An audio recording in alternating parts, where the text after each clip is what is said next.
Hello guys and welcome ulit sa ating warehouse finds. Yan, ang ating i-unbox ngayon ay itong 2021 CCXP exclusive from Iron Studios.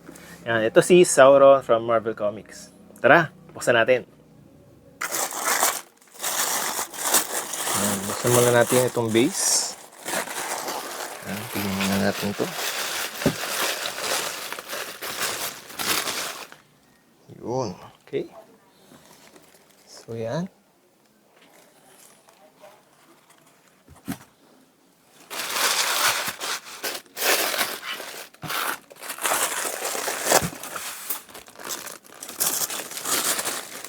Balot na balot si Sauron. So little trivia pala guys, no, habang ina-unbox natin tong si Sauron. Ang real name ni Sauron ayon sa Marvel Comics ay si Dr. Carl Lykos. Yan, isa siyang bali naging mutant siya kasi nung bata daw siya is pumunta sila sa Antarctic Circle. Tapos may na-encounter siya dong mutated na pteranodon. So, na-infect siya. So, after nun, parang, yun, naging, ano na rin siya, naging katulad din siya, na yun, naging, ano siya, mutant pteranodon na rin. So, nagaya siya doon. Ayan, medyo dumikit lang yung papel. So, ayan, okay na. Ngayon, saan natin to ikakabit? Hanapin ko lang ang butas.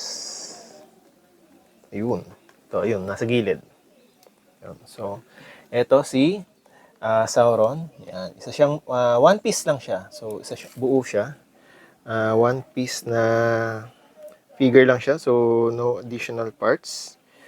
I think meron pa sa likod. Yung buntot. So, ito. Makabit natin maya-maya. Isin lang muna natin. Yan. So, ang ganda, no? Ayan, kita nyo. So, ang ganda na figure. Mamaya magkaroon tayo ng close-up look kay Sauron. So, kabit muna natin. Mas na ulit siya. Ito sa gilid, ayun. Hanapin ko yung paa.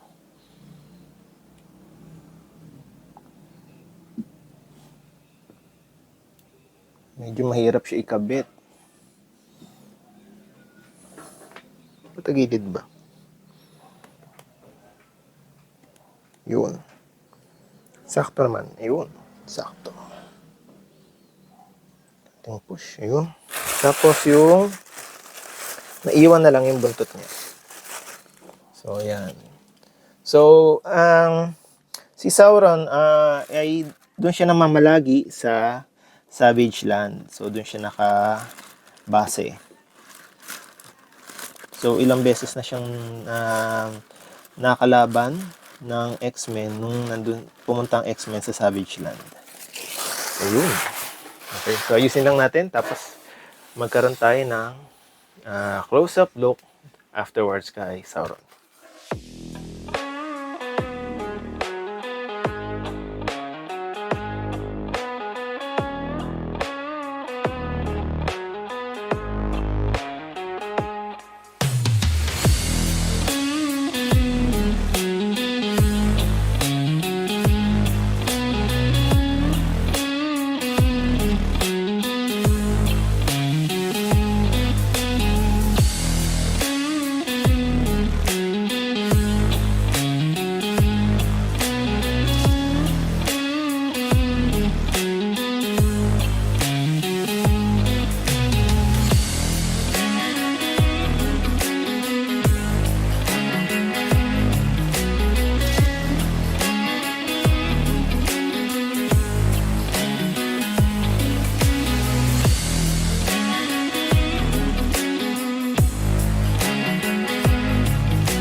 And there you have it guys. So yan na yung ating unboxing ng CCXP exclusive Iron Studios 2021 na si Sauron from Marvel Comics. Yan.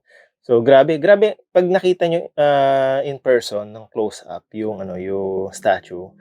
Ang ganda niya kasi napaka-intricate nung nung design. Kitang-kita niyo yung muscles dito sa gilid, tapos yung sa likod yung parang fur or or scales um, ni Sauron, kuhang-kuha. Grabe. So, we still have 2 pieces available nitong statue na to sa ating website. So, kung gusto nilang umorder, it's only 12,500. Pero we are actually having it on sale.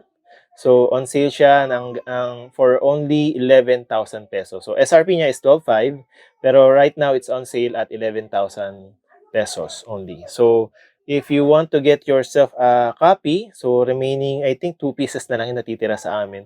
You can order via our website, which is www.fjtoystore.com. Or you can also message us on our Facebook page from facebook.com/fjtoycollectibles. Ayan. So there you have it. So hope to see you again on our next episode. And Merry Christmas. We wish to greet you guys a Merry Christmas and a Happy New Year. So hopefully maging maganda ang pasok ng 2026 sa inyong lahat next year. So see you again guys next time. Once again, this is Jeffrey from F&J Toy Collectibles.